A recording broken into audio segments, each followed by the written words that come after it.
Salam əziz dördüncülər.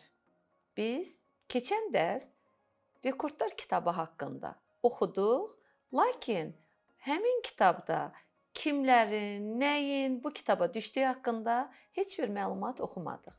Bugünkü dərsimiz rekordlar haqqında məlumatlardır. Tapşırığı: rekordlar haqqında məlumatları oxuyun. Bu bilgilər hansı göstəricilərə görə Ginnesin Dünya Rekordları kitabına düşüb? Cristiano Ronaldo. Portuqaliya yığma komandasının hücumçusu Cristiano Ronaldo beynəlxalq yarışlarda rəqiblərin qapısından 111 top keçirib. Bu zürafənin adı Forrestdir. Avstraliyada şəxsi zorpaqda yaşayır. Boyu 6 metrə yaxındır. Andre janglyordur. O gözləri bağlı halda top tutmağı bacarır. Andre 1 dəqiqədə 32 top tutur. Qədir Hüseynov 6 yaşından şahmat oynamağa başlayıb, 8 yaşı olarkən Avropa çempionatının qalibi olub. Bambuk ağacının hündürlüyü 27 metrə çatır. Böyüməkdə olan bambuk ağacı bir gündə 90 santimetrə qədər uzana bilir. Ginnesin rekordlar kitabına düşəndə Ryan Toyson 5 yaşı var idi. Balaca olsa da tez-tez öz videolarını paylaşır. Sonuncu paylaşıma 12 milyondan çox baxış olub. Deməli, Cristiano Ronaldo ən çox rəqib komandasına top vuran oyunçu kimi rekordlar kitabına düşüb. Forrest adlı zürafə şəxsi zorpaqda yaşayan, boyu 6 metrə çatan zürafədir. Bu göstəricisine görə Dünya Rekordları kitabına düşüb. Janglyor Andre isə 1 dəqiqədə 32 top tutmaqla rekord nəticə göstərir və kitaba düşüb.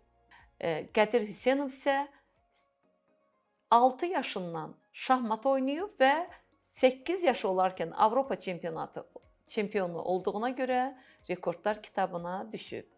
Bambuk ağacı bir gündə 90 santimetrə qədər uzana bildiyinə görə rekordlar kitabına adı düşüb. Və Ryan Toys, bu balaca isə onun paylaşdığı videolar ən çox baxış sayı topladığına görə rekordlar kitabına düşüb. C tapşırığı: Azərbaycan Ginnesin Dünya Rekordları kitabında mətnini dinləyin. Verilmiş cədvələ əsasən qeydlər götürün və qeydlər əsasında mətni nəql edin.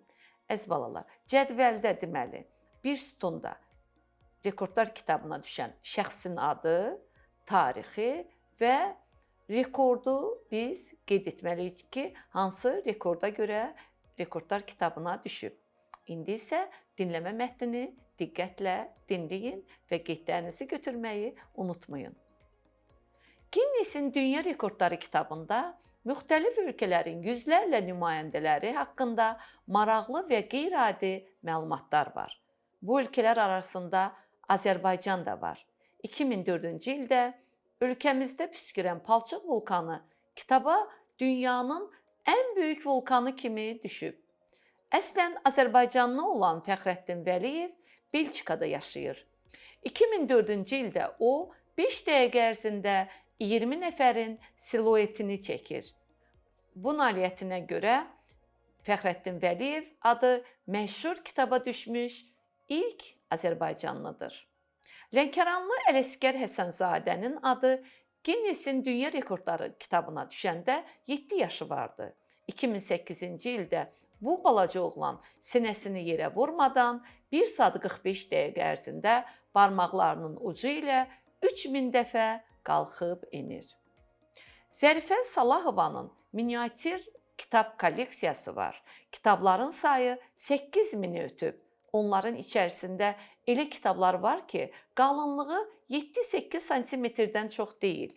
İçəri şəhərdə yerləşən bu kitabxanaya görə Zərifə xanımın adı 2014-cü ildə Ginnesin Dünya Rekordları kitabına düşüb. Lirik rayon sakini olmuş, 1805-ci ildə anadan olan Şirəli Müslümovun adının 1993-cü ildə məşhur kitaba düşməsinin səbəbi onun ən uzun ömürlü insan olmasıdır. Şirəli Müslümov 168 il yaşayıb. Yəqin bundan sonra da bir çox Azərbaycanlıların adı başqa rekordlara görə bu məşhur kitabda yer alacaq. Mətnimiz bu qədər, tapşırığı yerinə yetirək. Deməli, şəxsin adı 1-ci Fəxrəddin Vəliyev, tarix 2004-cü il, rekord isə 5 dəqiqə ərzində 20 nəfərin siluetini çəkir.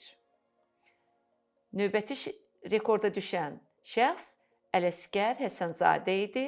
Bu 2008-ci ildə olmuşdur və rekordu sinəsini yerə vurmadan 1 saat 45 dəqiqə ərzində barmaqlarının ucu ilə 3000 dəfə qalxıb enib. Zərifə Salahova 2014-cü ildə adı kitaba düşüb, rekordu sayı 8000-i ötəb keçən miniatür kitab kolleksiyası var. Şirəli Müslümov ən uzun ömürlü şəxs kimi 1993-cü ildə bu rekordu qırıb, ən uzun ömürlü insan 168 il yaşayıb. Əziz balalar, növbəti tapşırıq mətni deyir. Oxuyun, sualları cavablandırın. Mətn öz rekorduna imza at mətnidir. Bu mətni özünüz oxuyun, oxuyandan sonra suallara cavab verəcəksiniz. Sual: mətn hansı mövzuya həsr olunub?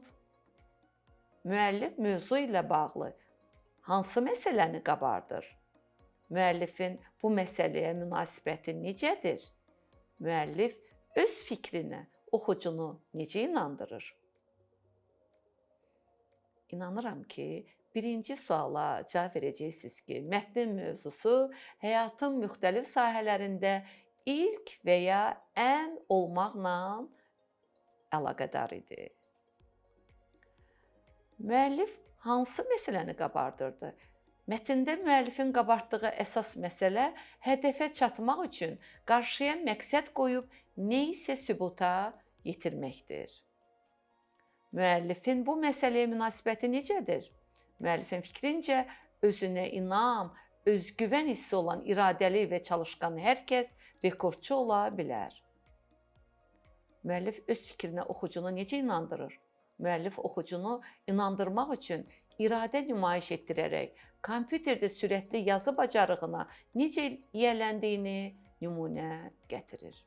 Əziz balalar, bütün bunlar esse ilə bağlıdır və bu məsləhətə qulaq asın. Müəyyən hadisə, fakt və ya problemlərlə bağlı müəllifin fikirlərini əks etdirən yazı esse adlanır. Esse yazmaqda əsas məqsəd verilmiş mövzuya münasibət bildirməkdir. Və esse ilə bağlı sizə C tapşırığı verilib. Bu tapşırıqda məlumatlardan istifadə edərək esse yazmalısınız. Başlıq: tarixdə rekord və kəşflər.